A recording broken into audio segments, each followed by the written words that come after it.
Good morning guys! Happy Friday! Friday morning na makulimlim. Tila nagbabadya ng ulan. Since nandito po tayo sa Middle East, bibihira ang ganitong panahon na tutuloy ang ulan. At ito na nga po ay umulan nga talaga. Pero hindi naman siya ganun kalakas kung sa Pilipinas naman ay tawag natin ito ay ambon-ambon lang. Tara na guys, samahan niyo ako muna mamili ng mga kakailanganin natin. Ako lang ang lalakad ngayon sa pamimili, hindi ko kasama si buddy-buddy kong si Bilog kasi nga po ay madalian ang kilos natin ngayon para matapos tayo agad. Sinong relate kahit hindi kasama sa listahan ay ating pag nating nakita at kailangan ay ating bibilhin gaya nito.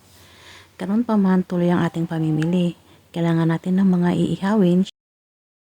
Wala naman tayo bang pamimilian kundi manok o chicken, beef at moton o yun nga tinatawag na itong tupa. Beef na lang tayo ngayon at saka yung moton kasi nga po plano kong kumuha rin naman yan ng chicken para sa ating pang tinola. Ayan, kumuha rin ako ng malagkit at gusto ko sanang gumawa ng suman pero check natin kung ang dahon ng saging ay merong maganda. Nakakapagdalawang isip din po kasi minsan ang bumili ng dahon ng saging pag gusto natin magluto ng mga kakanin kasi yung sa ibabaw ay maganda pero tingin sa loob ay punit-punit na kaya hindi natin magamit. Ngayon guys, malapit na tayong matapos sa ating pamimili dahil nakabili na rin tayo ng mga iba nating pangangailangan. Guys, wala tayong nakitang magandang dahon ng saging kaya hindi tayo magsusuman ngayon. Ayun, mabutit mayroon tayong nakita na mga sweet corn na pwede nating ihawin mamaya. Ayan, medyo kompleto na. So, magbabayad na tayo guys ng ating mga pinamili. Okay guys. Di pa tayo guys tapos sa pamimili kasi kailangan pa natin ng firewoods, charcoal, a foldable table, chair, tsaka yung sleeping bag para po sa mga bata. Para maging komportable po yung ating pagka-camping. At ito na nga po, since wala naman po kaming sariling sasakyan, kami na lang po ay nag-arkila ng sasakyan para papunta sa camping site. At kasama ka naman si Bilog, ang aking pamangkin at ang aking kapatid sa pamimili. Kasi sila rin po ay mamimili ng kanila rin pangangailangan. At ito na nga guys, paalis na kami, on the way na kami po sa ating camping site. So since we are too busy preparing, hindi na po nakuha na ng mga ibang video kung ano man yung kaganapan sa loob ng bahay. Naku po, ang hirap nga po talaga ng walang sarili videographer kasi nga po hindi po talaga nakukuhanan ng buo kung ano man ang mga pangyayari sa ating mga ginagawa. Wala po tayong mga caption o video dun sa mga pagluluto. Nasunog pa pati ating mga tinola at man yung iba pa hindi natin alam kung nadala natin ng kumpleto kaya talagang hindi na po namin nakuha na ng video ang mga aming kaganapan. So malapit na po kami sa camping site guys. Nadaanan din po natin yung ating isang pasyalan sana na maganda pero since sa camping site yung ating area so napalingon na lang tayo sa daan. Ika nga mga kapatid, relax after a period of work or tension. Unwind. Mag-unwind naman tayo para naman mapagaan ang isip natin.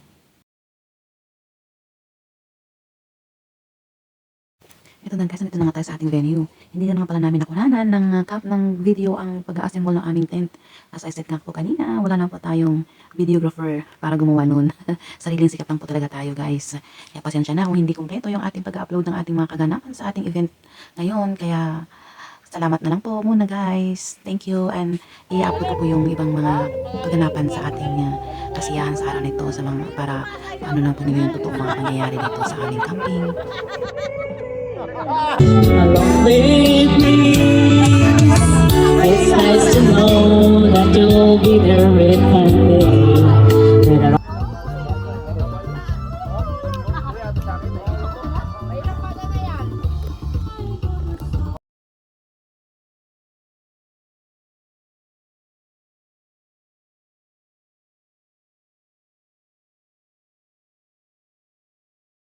Ito na nga guys, gabing-gabi na pero ayaw pa rin nilang matulog.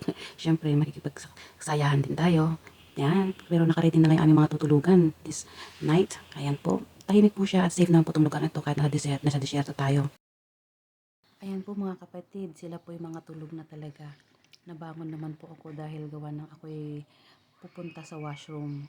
Okay guys, see you tomorrow again. Good night everyone and good morning.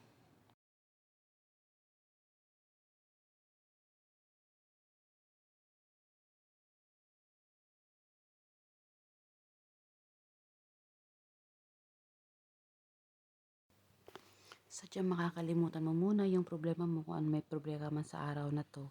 Kasi lahat talaga mga makasama mo masaya. Walang ano yan, wala pong pagkaiba kung gaya ng sabi nila na nasusukat ang pagrespeto ng ibang tao. Pero pagdating po sa kasayahan, wala pong what I mean is walang